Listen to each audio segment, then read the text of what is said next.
ప్రతిపక్షంలో ఉండగా సామాజిక మాధ్యమాల్లో తన మీద తన కుటుంబం మీద రాసిన అశ్లీల అభ్యంతరకర పోస్టులు పెట్టిన వారిపై చర్యలు తీసుకోవాలని కోరుతూ న్యాయస్థానాన్ని ఆశ్రయించారు Palasa MLA Gouthu Sirisha. Visakhapatnam second additional civil judge న్యాయస్థానంలో దావా వేసి తనకు కలిగిన మనోవేదన అందరికీ తెలియచేయాలని విన్నవించారు. గతంలో ఈ తరహాలో అనేక సార్లు పలాస పోలీస్ స్టేషన్లో ఫిర్యాదు చేసిన అప్పటి మంత్రి సీదిరి అప్పలరాజు దౌర్జన్యాలతో పోలీసులు ఎలాంటి చర్యలు తీసుకోలేదన్నారు. అందుకే ఇప్పుడు నేరుగా కోర్టులోనే వారి సంగతి తేలుస్తానన్న శిరీష మహిళలపై నీచంగా సోషల్ మీడియాలో జరుగుతున్న విష ప్రచారాలను తిప్పికొట్టడమే తన లక్ష్యమన్నారు.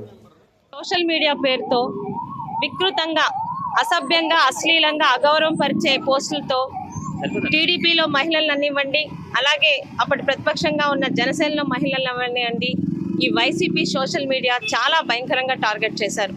అందులో వన్ ఆఫ్ ద విక్టిమ్ నేను కూడా.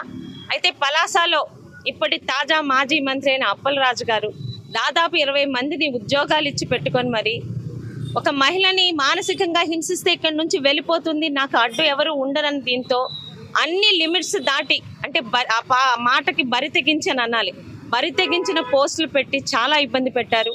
ఆ రోజు కనీసం 2 సంవత్సరాలు పట్టిందండి సోషల్ మీడియాలో ఉన్న పోస్టుల మీద FIR రిజిస్టర్ చేయించడానికి. 6 సార్లు ఎమ్మెల్యేగా ఉన్న నా తండ్రి పోలీస్ స్టేషన్కి ఇచ్చి కంప్లైంట్ ఇచ్చిన FIR రిజిస్టర్ చేయలేదు అప్పటి పోలీసు శాఖ.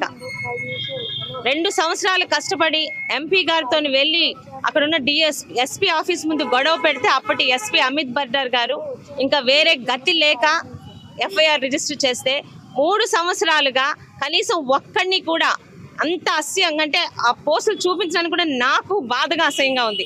అలాంటి పోస్టులు పెట్టిన వాడిని FIR బుక్ అయినా కూడా ఒక్కడిని కూడా పోలీస్ స్టేషన్కి పిలిచి ఎందుకు అలా చేశారని అడిగిన పాపాన్ని పోలేదు ఆనాటి చేత కాని పోలీస్ వ్యవస్థ. ఈరోజు పార్టీ మారింది, ప్రభుత్వం మారింది, అధికారంలో టీడీపీ వచ్చాం. అయినా నా కోరిక ఒకటే, ముఖ్యంగా హోంమంత్రిగా ఉన్న ఒక మహిళగా ఆ రోజు ఇదే సోషల్ మీడియాలో విక్టిమ్ అయిన అనిత గారికి, అలాగే ఆడపిల్లలకి మాట ఇచ్చిన మా యువ నాయకులు లోకేష్ గారికి ఒక విజ్ఞప్తి. ఈరోజు అధికారంలోకి వచ్చాం కదని దయచేసి వదిలివేయవద్దు. ఎందుకంటే టీడీపీ పార్టీ మళ్ళీ అధికారంలోకి వస్తుంది.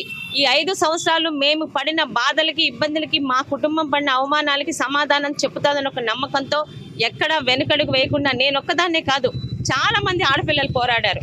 ఈరోజు కుటుంబం తాలూకా భరోసా నాకుంది, వాళ్ళ తాలూకా వెన్నుదన్ను ఉంది కాబట్టి ఈరోజు మీ ముందుకు వచ్చి పోరాడుతున్నాను. ఎటువంటి పోరాటానికి కుటుంబంలోని వాళ్ళ తాలూకా మద్దతు లేక ఇంట్లో కూర్చుని ఏడుస్తున్న ఆడపిల్లలు ఉన్నారు.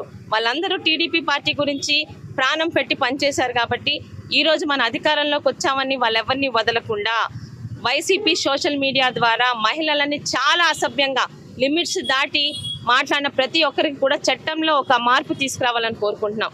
ఎవరైనా ముందు రాజకీయాలు మారచ్చు, పార్టీలు మారచ్చు, కానీ మహిళల మీద తప్పుడు వార్తలు, అసభ్యకర వార్తలు ఎవడు చేసినా వాడికి ఖచ్చితంగా పనిష్మెంట్ ఉంటేలా ఈరోజు న్యాయస్థానాలు కానీ మరి మన అధికార పార్టీలో ఉన్న ఎన్డీఏ ప్రభుత్వం కానీ ఒక చట్టం తీసుకురావాలని మహిళలందరి తరఫున పోరాడుతూ, ఖచ్చితంగా నా మీద తప్పుడు వార్తలు రాసి నన్ను, నా కుటుంబాన్ని మానసికంగా ఇబ్బంది పెట్టిన ఎవరిని వదిలేది లేదు.